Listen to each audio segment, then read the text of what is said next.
जय हिंद साथियों, स्वागत है आप सभी का आपके अपने YouTube channel Kedarnath classes Uttarakhand में। आज फिर से मैं आया हूँ आपके साथ उत्तराखंड खजाना क्लास को लेकर। इससे पहले 33 पार्ट में ला चुका हूँ। आज का ये 34वां पार्ट होने वाला है, यानी कि 34 पार्ट मैच का आपको कराऊंगा। और जैसा कि आपने अभी एग्ज़ाम दिया होगा, जिन जिन साथियों ने, अगर उन्होंने हमारी इस क्लास को देखा है तो आपको काफ़ी सारे क्वेश्चन यहाँ से देखने को मिले होंगे। और आज की इस वीडियो में भी मैं आपको बताऊंगा इस प्रैक्टिस सेट से जो मैं आपको कराने वाला हूँ, यहाँ से 3 क्वेश्चन देखने को मिले हैं हाल ही में जो व्यक्तिक सहायक का पेपर बना है। तो इसलिए मैं आपसे रिक्वेस्ट कर रहा हूँ कि आप इन पूरे प्रैक्टिस सेट को एक बार देख लें। जब तक आपका एग्ज़ाम होगा लगभग 55 से 60 में सेट लेकर आऊँगा। ये जो हमारे प्रैक्टिस सेट होंगे आपकी आने वाली जो भी परीक्षाएं हैं, बीडीओ, बीपीडीओ, आरओ क्लर्क और जो पटवारी और पुलिस की वैकेंसीज आपको देखने को मिलेगी। साथ ही साथ सचिवालय रक्षक के जितने भी पद हैं उन सभी के लिए महत्वपूर्ण है, इसलिए एक भी क्वेश्चन को मिस ना करें। और कुछ छात्रों की एक बहुत बड़ी कमी है कि वो क्वेश्चन को स्किप करते रहते हैं, तो इसलिए स्किप ना करें वीडियो को। जो भी मैं आपको क्वेश्चन से रिलेटेड फैक्ट बताता हूँ उन्हें आप देख के चलें। जैसा कि आपने देखा होगा, लगभग 12 से 15 क्वेश्चन देखने को मिले हैं आपके जनगणना के टॉपिक से, यानी कि तीनों पेपरों में। तो मैं एक टॉपिक से टॉपिक आपको बताता रहता हूँ जोड़ के, तो वो आपको काफ़ी फायदेमंद होगा। तो इसलिए आप वीडियो को स्किप ना करें बार बार। चलिए का शुरुआत करते हैं। और जो भी अभी तक हमारे साथ नया साथी जुड़ा है, जिसने अभी तक चैनल को सब्सक्राइब नहीं किया, तो सब्सक्राइब कर लें, एक लाइक कर दें और अधिक से अधिक इसे शेयर करें। और जब आप कमेंट करते हैं तो बहुत अच्छा फील होता है, तो इसलिए लगातार आप कमेंट करते रहें हमारी वीडियो पर। चलिए का शुरुआत करते हैं आज की इस वीडियो की। क्वेश्चन नंबर 1 है, तिलों के तेल से किस मंदिर में अखंड ज्योति जलाई जाती है? तो अगर हम बात करें तो हमारा जो बद्रीनाथ मंदिर है चमोली स्थित, इसमें तिलों के तेल से अखंड ज्योति जलाई जाती है। अगर बद्रीनाथ की हम बात करें तो उत्तराखंड के 4 धामों के साथ साथ ही भारत का भी एक महत्वपूर्ण धाम है, भारत के भी 4 धामों में शामिल है। अगर मैं बद्रीनाथ मंदिर के बारे में बात करूँ तो चमोली में स्थित है। ये मुगल शैली में बना होगा, इसका आकार धनुष के समान होगा। साथ ही साथ अगर हम बात करें तो यहाँ पर भगवान विष्णु जी की पूजा की जाती है। उसके बाद अगर हम बात करें तो ये मंदिर आपका 31-33 मीटर की ऊंचाई पर स्थित है। और बद्रीनाथ मंदिर के पिछले भाग में नर नारायण पर्वत देखने को मिलेंगे। नर जो अर्जुन के रूप में माना जाते हैं पर्वत, और नारायण पर्वत जो विष्णु जी के रूप में माने गए हैं। उसके बाद अगर हम बात करें तो ये जो आपका मंदिर है, इस मंदिर में जो पूजा करते हैं, तो इस मंदिर में पूजा करते हैं हमारे बद्रीनाथ मंदिर में जो आपके रावल पुजारी होते हैं। रावल पुजारी जो केरल क्षेत्र से आते हैं और वो नंबूदारी संप्रदाय के ब्राह्मण होते हैं। और कहा जाता है कि शंकराचार्य के वो आपके जो वंशज हैं, ऐसा माना जाता है। उसके बाद अगर हम बात करें तो बद्रीनाथ मंदिर के बारे में, तो इसके जो कपाट खुलने की तिथि तय होती है वो बसंत पंचमी में होती है। और एक बहुत ही इंपॉर्टेंट क्वेश्चन है, ऐसे क्वेश्चन देखने को मिलेंगे कि जो आपका बद्रीनाथ मंदिर है इसमें सर्वाधिक तीर्थयात्री आते हैं उत्तराखंड में। क्वेश्चन बनेगा सर्वाधिक तीर्थयात्री उत्तराखंड के किस धाम में आते हैं? बद्रीनाथ धाम में। लेकिन क्वेश्चन ये आ जाए कि सर्वाधिक पर्यटक किस राष्ट्रीय उद्यान में आते हैं उत्तराखंड में? तो कॉर्बेट राष्ट्रीय उद्यान, जो कि हमारा नैनीताल पौड़ी गढ़वाल क्षेत्र में स्थित है, वहां पर आते हैं। और कढ़ाई उत्सव यही मनाया जाता है। और आपके जो क्षेत्रपाल देवता हैं वो हमारे बद्रीनाथ मंदिर के रक्षक हैं। तो इतने क्वेश्चन है, बाकी और भी सारे क्वेश्चन होते हैं, तो समय समय पर मैं आपको चेंज कर करके रिपीट कराता रहूँगा। फिलहाल थोड़ा अगले क्वेश्चनों को भी देखना है। क्वेश्चन में जो है 2 है, उत्तराखंड में चित्रकला की कौन सी शैली प्रचलित नहीं है? यहाँ पर नहीं है, मालूम क्या है? तो आपकी जो अंबर शैली है वो उत्तराखंड क्षेत्र में प्रचलित नहीं है। बाकी आपके सिद्ध लौकिक और देव शैली प्रचलित है। और एक आपकी प्रसिद्ध शैली है गढ़वाल चित्र शैली, जिसमें मोलाराम जी ने चित्र बनाया है, तो वो भी इंपॉर्टेंट है। क्वेश्चन नंबर 3 है, उत्तराखंड लोक सेवा आयोग कब अस्तित्व में आया? तो उत्तराखंड लोक सेवा आयोग की हम बात करें तो ये आपका 2001 में अस्तित्व में आया, जो कि आपका हरिद्वार में स्थित है। और कुल अध्यक्ष सहित इसमें 4 सदस्य आपको देखने को मिलेंगे। क्वेश्चन नंबर 4 है, मोलाराम के चित्रकारी गुरु कौन थे? तो मोलाराम जी की अगर हम बात करें तो बहुत इनका महत्वपूर्ण योगदान रहा है उत्तराखंड, खासकर गढ़वाली चित्रकला शैली में। और इनके जो गुरु थे उनका नाम था राम सिंह। इंपोर्टेंट क्वेश्चन है, कई बार ऐसे क्वेश्चन देखने को मिलेंगे। बाकी मोलाराम जी की बात करें तो इन्होंने माँ जगदम्बा या काली के उपासक रहे हैं। मोलाराम की हम बात करें तो इनका तुवर वंश था या तोमर वंश था। उसके बाद अगर हम बात करें तो एक राजा है, नाम था प्रदीप शाह। तो प्रदीप शाह जी टिहरी से श्रीनगर आते थे चित्रकारी सीखने मोलाराम जी से। बाकी आपको ये क्वेश्चन भी याद करके चलना है। एक चित्र है दंपत्ति चित्र। दंपत्ति चित्र मोलाराम जी ने बनाया है। और इस दंपत्ति चित्र में इन्होंने जो वर्णन किया है राजा प्रघुमन शाह और उनकी जो रानी थी उनका वर्णन किया है। बाकी मोलाराम के अगर हम बारे में बात करें तो इनके जो वंशज थे वो सुनार का कार्य करते थे, या वो सुनार रहे होंगे। ये इतने फैक्ट आपको याद करके चलने हैं। क्वेश्चन नंबर 5 है, हिमांशु जोशी ने किस क्रांतिकारी की जीवनी लिखी थी? तो अगर हम बात करें तो इन्होंने अमर शहीद अशफाक उल्ला खां जी की जीवनी को लिखा होगा। और अगर हम बात करें अशफाक उल्ला खां जी, तो ये आपके भारत के प्रथम मुस्लिम क्रांतिकारी हैं जो फांसी पर चढ़े थे। तो ये बहुत इंपॉर्टेंट क्वेश्चन हो जाता है कि प्रथम मुस्लिम क्रांतिकारी जिन्हें फांसी दी गई, तो आपके अशफाक उल्ला खां जी, इनकी जीवनी हिमांशु जोशी जी ने लिखी है। क्वेश्चन नंबर 6 है, गंगा गाय महिला डेयरी योजना किसने शुरू की है? तो गंगा गाय महिला डेयरी योजना की बात करें तो हमारे पूर्व सीएम हरीश रावत जी ने इसको शुरू किया था। तो क्वेश्चन नंबर 6 का आंसर हमारा डी हो जाएगा। बाकी अगर हम बात करें तो गाय से आपको याद रखना है, जो उत्तराखंड में चंद्रवंश चला था उसका जो राज्य चिन्ह था वो गाय था। बाकी आपको याद करके चलना है, जो गरुड़ ज्ञान चिन्ह थे चंद्रवंश में, उन्होंने अपना राज्य चिन्ह गरुड़ को बनाया था। बाकी अगर हम बात करें गाय के बारे में तो आपका गाय नेपाल का राष्ट्रीय पशु है, ये आपको याद करके चलना है। बाकी हम बात करें तो बोस इंडिकस नाम है आपका गाय का। बाकी गंगा से अगर हम बात करें तो भारत की राष्ट्रीय नदी गंगा है। 4 नवंबर 2008 को प्रधानमंत्री मनमोहन सिंह के कार्यकाल में गंगा नदी को राष्ट्रीय नदी घोषित किया गया होगा। बाकी अगर हम बात करें तो गंगा भागीरथी के नाम से आपके उत्तरकाशी के गोमुख क्षेत्र से निकलती है और देवप्रयाग के टिहरी में अलकनंदा और भागीरथी का मिलन होता है और वहां से गंगा बन के चलती है। भारत की सबसे लंबी नदी गंगा ही होगी, कुल लंबाई होगी 25 किलोमीटर। क्वेश्चन नंबर 7 की तरफ बढ़ते हैं। क्वेश्चन नंबर 7 है, स्वाधीन प्रजापत्र की स्थापना कब की गई? तो स्वाधीन प्रजापत्र की स्थापना की हम बात करें तो इसका जो स्थापना की गई होगी तो वह 1930 में की गई थी। तो क्वेश्चन नंबर 7 का आंसर हमारा डी हो जाता है। क्वेश्चन नंबर 8 है, राज्य के किस जनपद में सर्वाधिक राष्ट्रीय उद्यान एवं अभ्यारण्य है? तो अगर हम बात करें तो चमोली जिले में हमारे सर्वाधिक राष्ट्रीय उद्यान और अभ्यारण्य देखने को मिलेंगे। तो क्वेश्चन नंबर 8 का आंसर हमारा बी हो जाएगा। बाकी सर्वाधिक क्षेत्रफल भी हमारा चमोली ही जनपद में देखने को मिलेगा। क्वेश्चन नंबर 9 है, उत्तराखंड में प्रतिवर्ष सीता माता की याद में कौन सा मेला लगता है? तो मनसार मेला माता सीता की याद में प्रतिवर्ष उत्तराखंड क्षेत्र में लगाया जाता है। तो 9 का आंसर आपका सी हो जाएगा। क्वेश्चन नंबर 10 है, कुमाऊं के किस कवि को कविराज के नाम से जाना जाता है? तो आपके रामदत्त पंत जी को। साथ ही साथ एक नाम और आपको याद करके चलना है, गंगादत्त उप्रेती। गंगादत्त उप्रेती को भी कविराज कहा गया है और आपके रामदत्त पंत जी को भी कुमाऊं में कविराज की संज्ञा दी जाती है। उसके बाद अगर हम बात करें क्वेश्चन नंबर 11 के, तो अल्मोड़ा के राष्ट्रीय उद्यान चौखुटिया का हाल ही में सरकार ने नाम बदलकर क्या रख दिया है? तो इसका जो नाम बदला है वो आपके दीनदयाल उपाध्याय जी के नाम पे रखा है। तो क्वेश्चन नंबर 11 का आंसर हमारा बी हो जाएगा। ये क्वेश्चन आपको बताना है इंडिया के लेवल पर है कि भारत के किस बंदरगाह का नाम दीनदयाल उपाध्याय जी के नाम पर रखा गया है, ये आपको बताना है। ये आपके लिए आज का क्वेश्चन है। क्वेश्चन नंबर 12 है, उत्तराखंड में काचुला खर्क क्या है? तो काचुला खर्क की हम बात करें तो ये आपका कस्तूरी मृग प्रजनन व संरक्षण केंद्र है। तो क्वेश्चन नंबर 12 का आंसर आपका सी हो जाएगा। बहुत बार यहाँ से क्वेश्चन बनता रहा है। क्वेश्चन नंबर 13 है, बाजूबंद क्या है? तो यानी कि किस प्रकार का गीत है बाजूबंद? तो बाजूबंद आपका एक प्रेम गीत है। तो क्वेश्चन नंबर 13 का आंसर हमारा भी हो जाएगा। बाजूबंद कैसा गीत है? प्रेम गीत है। क्वेश्चन नंबर 14 है, किंवदंती के अनुसार गढ़वाल में कितने गढ़ थे? तो देखिएगा ऐसे अगर हम बात करें, अभी क्वेश्चन बना था उत्तराखंड के एग्जाम में, तो अब मैं यहाँ से आपको सिंपल सा बता दूंगा 52 गढ़ है, लेकिन इसके बाद में मैं कुछ आपको एक्स्ट्रा फैक्ट बताऊंगा और वहाँ से क्वेश्चन बन जाते हैं।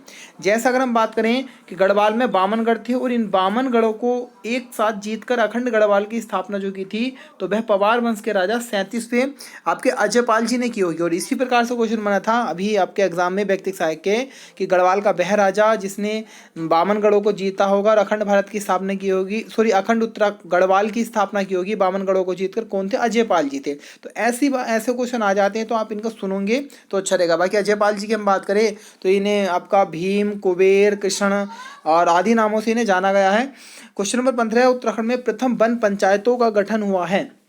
तो उत्तराखंड में प्रथम वन पंचायतों का जो गठन हुआ है वह आपके 1931 में किया गया था। बाकी वन से आपको याद करना है, देखिए वन में बहुत बड़ा कन्फ्यूजन बना हुआ है। जो अभी परीक्षा वाले का नया प्रकाशन आया है तो उसने सारे ही डाटा को चेंज करके रख दिया है। आप कुछ कह नहीं सकते, अब देखिएगा थोड़ी और जानकारी ली जाएगी अच्छे तरीके से, क्योंकि कुछ किताबों में अलग दे रखा है। परीक्षा वाणी को जो सबसे प्रमाणिक बुक मानी जाती है हमारे उत्तराखंड के लिए और हर युवा उसको पढ़ता है, उसकी प्रमाणिकता को मानता है, तो उसमें अलग ही डाटा दिया गया है। तो अभी देखिएगा वनों को अभी प्लीज छोड़ दीजिएगा, मैं थोड़ा और अच्छे से डाटा इकट्ठा करूंगा। बाकी अदर बुकों में पहले जैसा डाटा दे रखा है, जो पहले था कि सर्वाधिक वन आपके आएंगे तो पौड़ी में आएंगे, प्रतिशत में नैनीताल में आएंगे, ऐसे ही दिया हुआ है अन्य बुकों में, लेकिन परीक्षा में चेंज किया है। बाकी छोड़िएगा वनों की हम बात करें तो भारत में सर्वाधिक वन आपके मध्य प्रदेश में देखने को मिलेंगे, सर्वाधिक दलहन एमपी में आएगी, सर्वाधिक जनजाति एमपी में आएगी।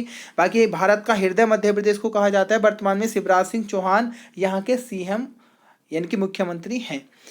क्वेश्चन नंबर 16 है, निम्न में से किस ऋतु को उत्तराखंड में स्थानीय भाषा में, देखिएगा ये वाला क्वेश्चन भी बना था, अभी जो पेपर होता है बेसिक आय का, ये क्वेश्चन बना था और जिसने दिया होगा वो बता सकते हैं। निम्न में से किस ऋतु को उत्तराखंड में स्थानीय भाषा में रूरी कहा जाता है। लेकिन वहाँ पे क्वेश्चन ऐसा आया था कि उत्तराखंड में ग्रीष्म ऋतु को क्या कहा गया है, इस प्रकार से था और ऑप्शन में आपके बक्साल, रूरी और इस प्रकार के थे। तो रूरी कहा जाता है आपके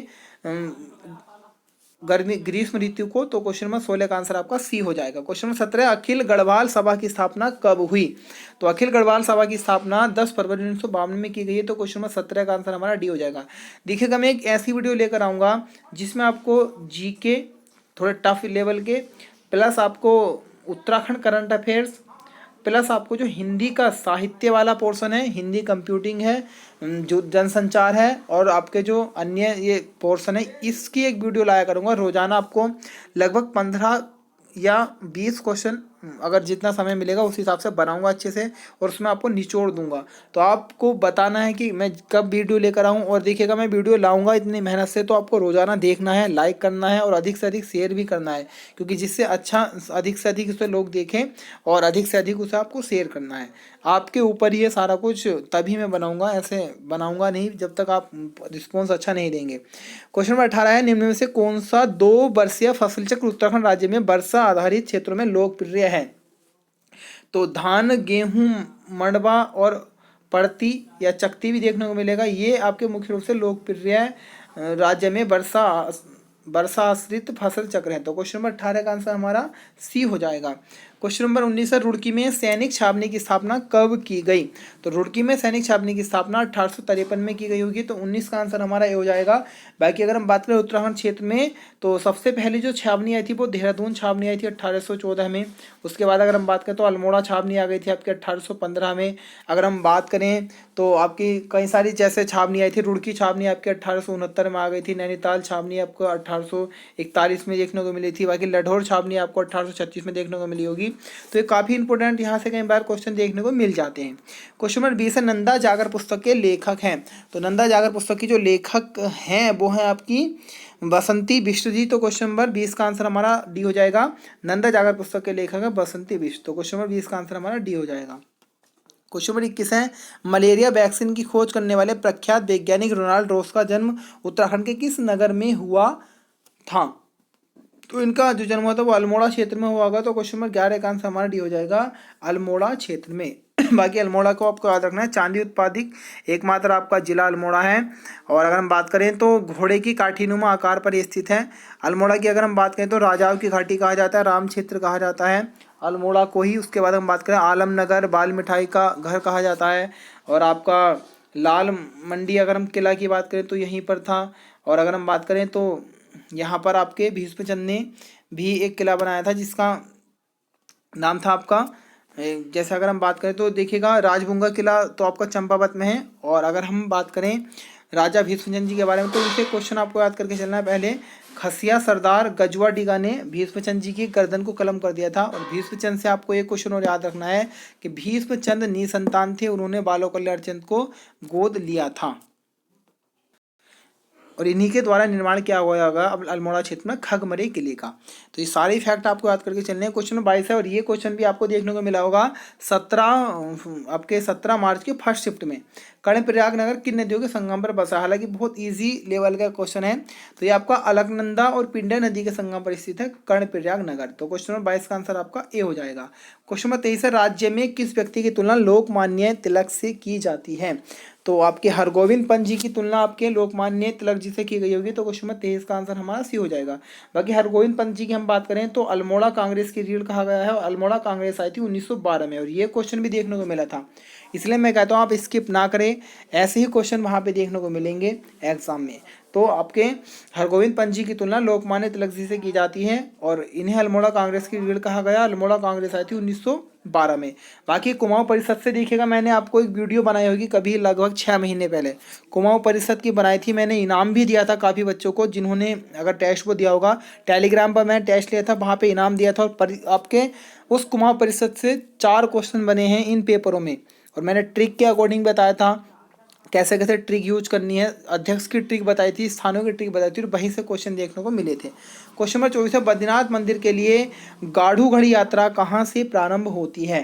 तो यात्रा प्रारंभ होती है बच्चों टिहरी गढ़वाल से। तो क्वेश्चन नंबर 24 का आंसर हमारा डी हो जाएगा, टिहरी गढ़वाल। क्वेश्चन नंबर 25 है, पहाड़ संस्था के संस्थापक हैं। तो पहाड़ संस्था की हम बात करें तो शेखर पाठक जिसके संस्थापक होंगे। तो क्वेश्चन नंबर 25 का आंसर हमारा ए हो जाएगा। बाकी शेखर पाठक से आपको याद रखना है एशिया की पीठ पर इन्हीं की पुस्तक है। और आपका एक और याद रखना है उत्तराखंड में कुली बेगार प्रथा, ये भी इनकी पुस्तक है। तो दोनों पुस्तक आपको याद करके चलनी है। क्वेश्चन नंबर 26 है, गढ़वाली समाचार पत्र के संपादक कौन थे? तो अगर हम बात करें, देखिए गढ़वाली समाचार पत्र के संपादक की हम बात करें तो गिरजादत्त नैथानी भी रहे हैं। सबसे पहले अगर आएगा ना, गढ़वाली समाचार पत्र के पहले संपादक हैं तो गिरजादत्त नैथानी। और गढ़वाली समाचार पत्र आपको 1905 में आया था ना। और वैसे अगर हम बात करें तो विशंबरदत्त चंदोला इस ऑप्शन के अकॉर्डिंग होगा। विशंबरदत्त चंदोला गढ़वाली समाचार पत्र के संपादक थे। क्वेश्चन नंबर 27 है, चंद्र सिंह गढ़वाली का वास्तविक नाम क्या था? तो चंद्र सिंह गढ़वाली का जो वास्तविक नाम था, तो इनका वास्तविक नाम था चंद्र सिंह भंडारी। तो क्वेश्चन नंबर 27 का आंसर हमारा ये हो जाएगा। क्वेश्चन नंबर 28 और ये भी क्वेश्चन बना था। अब देखिएगा, मैं जैसे बताऊंगा वैसे ही क्वेश्चन वहां से उड़ जाता है। देखिएगा, क्वेश्चन है, आर्यभट्ट प्रक्षेपण विज्ञान संस्थान को कब नैनीताल की मनोरा पहाड़ी पर लाया गया? तो क्वेश्चन ये बना था, आर्यभट्ट प्रक्षेपण विज्ञान शोध संस्थान कहाँ पर स्थित है? तो नैनीताल में स्थित है, जाहिर सी बात है। देखिएगा, इसकी स्थापना जो की गई थी वो 1954 में की गई थी आपके उत्तर प्रदेश के वाराणसी क्षेत्र में। 1955 में इसका मुख्यालय लाया गया नैनीताल के शेरों का डांडा पहाड़ी में। उसके बाद में 1961 में मनोरा पहाड़ी पर लाया गया था। तो क्वेश्चन नंबर 28 का आंसर हमारा डी हो जाएगा। तो ये आपको फैक्ट सारे ही याद करके चलने हैं। क्वेश्चन नंबर 29, महिलाओं के लिए स्वरोजगार योजना है, इसमें से कौन सी योजना है? तो रहबर योजना महिला स्वरोजगार से संबंधित है। तो 29 का आंसर हमारा बी हो जाएगा। क्वेश्चन नंबर 30 है, डॉक्टर संपूर्णानंद खुली जेल निम्न में किस स्थान पर स्थित है? तो ये आपके उधम सिंह नगर के सितारगंज क्षेत्र में स्थित है डॉक्टर संपूर्णानंद खुली जेल। तो 30 का आंसर हमारा सी हो जाएगा। क्वेश्चन नंबर 31 है, निम्नलिखित में किस नदी का जल देवताओं को नहीं चढ़ाया जाता है? तो अगर हम बात करें तो नंदाकिनी नदी का जल देवताओं को नहीं चढ़ाया जाएगा। तो क्वेश्चन नंबर 31 का आंसर हमारा सी होगा। बाकी राज्य की सबसे छोटी नदी आपकी नंदाकिनी है, जो कुल 56 किलोमीटर आ जाती है, जो प्रमाणिक मानी गई है। बाकी अप्रमाणिक की हम बात करें तो लोहावती को मान लेते हैं कि उसकी लंबाई 48 किलोमीटर, लेकिन प्रमाणित मानी जाएगी तो आपकी नंदाकिनी आएगी। ये आपको याद करके चलना है। क्वेश्चन नंबर 32 है, मालूशाही और रमोला क्या है? तो मालूशाही, जैसे राजूला मालूशाही आपने नाम सुना ही होगा, तो एक प्रकार की लोक गाथाएं हैं। तो क्वेश्चन नंबर 32 का आंसर हमारा डी हो जाएगा, मालूशाही। और आपके रमोला क्या है? लोक गाथा है। तो क्वेश्चन नंबर 32 का आंसर हमारा डी होगा।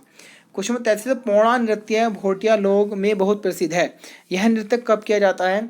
तो पौड़ा नृत्य किया जाता है, देखिएगा, विवाह के समय, जिसमें विवाह होते हैं उस समय इस नृत्य को किया जाएगा। तो क्वेश्चन नंबर 33 का आंसर हमारा बी होगा। और देखिएगा, पौड़ा नृत्य आपके विवाह के समय किया जाता है। इसी प्रकार का अगर हम बात करें पौड़ा नृत्य में, क्या हाथ में रुमाल लेकर भोटिया जनजाति से करती है। और ये युद्ध प्रधान गीत है, ये आपको याद करना है, युद्ध प्रधान गीत है और किया जाएगा विवाह के समय। बाकी अगर हम बात करें तो छोलिया नृत्य और सरो नृत्य, ये दोनों नृत्य भी पौड़ा नृत्य के ही समान हैं। क्वेश्चन नंबर 34 है, भद्राज देवता का मेला निम्न में किस शहर के समीप लगता है? तो बच्चों, भद्राज देवता जी का मेला लगेगा हमारे मसूरी क्षेत्र में। तो क्वेश्चन नंबर 34 का आंसर भी हो जाएगा। बाकी मसूरी से आपको याद रखना है कि मसूरी नगर पालिका सबसे पुरानी नगर पालिका, जो कि 1842 में बनी थी। बाकी आपको ये भी याद करना है कि उत्तराखंड का प्रथम समाचार पत्र द हिल्स मसूरी से निकला था 1842 में।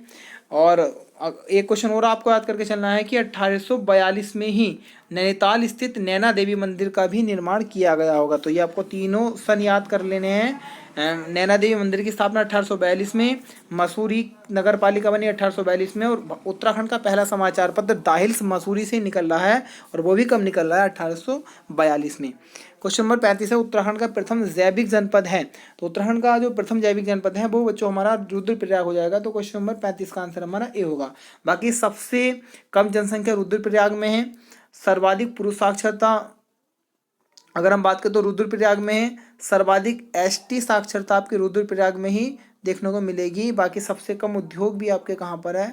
रुद्रप्रयाग में ही है। क्वेश्चन नंबर 36 है और आज का अंतिम क्वेश्चन है, मीरा बहन का मूल नाम क्या था? तो मैडलिन स्लाइड मीरा बहन जी का मूल नाम था मैडलेन स्लेट। तो क्वेश्चन में 36 का आंसर हमारा डी हो जाता है। तो ये थी आज की हमारी वीडियो। कैसी आपको वीडियो लगी? जो भी हमारी इस वीडियो को देखते हैं, बहुत अच्छा लगता है जब आप कमेंट करते हैं। तो लगातार कमेंट करते रहिएगा, लाइक भी करते रहिएगा और अधिक से अधिक शेयर कीजिएगा। जितने भी आपके ऐसे साथी हैं जो उत्तराखंड से संबंधित कंपटीशन एग्जाम की तैयारी कर रहे हैं। आज के लिए इतने ही, मिलेंगे कल फिर इसी